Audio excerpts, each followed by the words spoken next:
Yes students, question number 156 CBSE 2022 का question है। वो क्या कह रहा है, let X be a random variable which assumes values x1 x2 x3 and x4।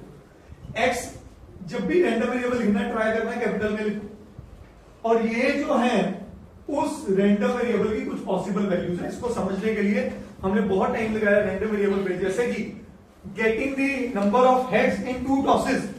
तो 0 एक वैल्यू थी, 1 थी और 2 थी, तो ये वो है 0 1 2। तो ये x डिफाइन कर रहा है उस डेफिनेशन को।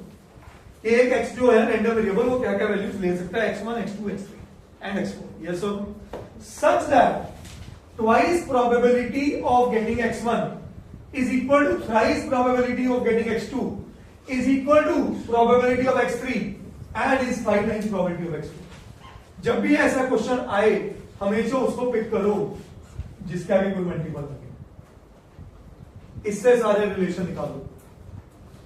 यस और नो? आपको ये तो बात पता होगी, probability of x1 plus probability of x2 plus probability of x3 plus probability of x4 is equal to पक्का 1 होगा, क्योंकि sum of all probabilities is. ये बात सबको क्लियर है?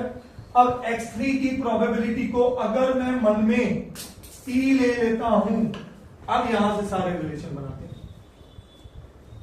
सही है? अगर इसकी प्रोबेबिलिटी को मैं p स्मॉल p ले लेता हूं तो इसको p लिखा, यस और नो बोलिए। तो ये क्या होगा, ट्वाइस ऑफ x1 की probability is equal to p। तो x1 की प्रोबेबिलिटी क्या हुई, p अपॉन, यस और x2 की प्रोबेबिलिटी क्या हुई, p अपॉन 3, और x4 की प्रोबेबिलिटी क्या हुई, p बाय 5। क्या ये बात समझ आई सबको?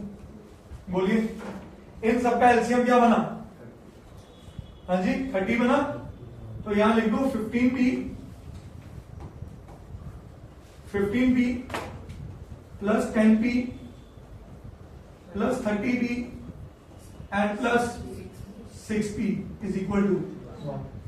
15 and 10 25 and 55 and 61। 61p upon 30 is equal to 1। तो p की वैल्यू क्या आ गई बेटा, 30 बाय 61। अब क्वेश्चन क्या कह रहा है, फाइंड द प्रोबेबिलिटी डिस्ट्रीब्यूशन। तो जब भी डिस्ट्रीब्यूशन वर्ड आए, आपने 10th में पढ़ा फ्रीक्वेंसी डिस्ट्रीब्यूशन, 9th में पढ़ा फ्रीक्वेंसी डिस्ट्रीब्यूशन। डिस्ट्रीब्यूशन वर्ड जब भी आए form a table, form a table. कैसे? ये मैंने लिखी x रैंडम वेरिएबल्स की वैल्यूज, क्या क्या values I, x1 x2 x3 and x4, और probability of those values of x। हाँ जी, x1 की प्रोबेबिलिटी क्या बनेगी, x1 क्या है, p बाय 2। तो ये क्या बना, 30 इंटू 61 बाय 2, तो क्या बना 15 बाय 61। यस और नो? p2 क्या है, p बाय 3, तो 30 अपॉन 3, तो क्या बना 10 बाय 61। इसकी वैल्यू तो सेम आ गई, क्या 30 अपॉन, और इसके केस में क्या है 5 से डिवाइड हो गया, तो क्या बना 6 अपॉन। अब इसको क्रॉस चेक करने के लिए हमेशा प्रोबेबिलिटी डिस्ट्रीब्यूशन का सम क्या होगा, 1। इनको चेक कर लो, 61 अपॉन 61 बन रहे। यस और नो? तो भाई ये आंसर मेरा करेक्ट है, दैट्स द आंसर।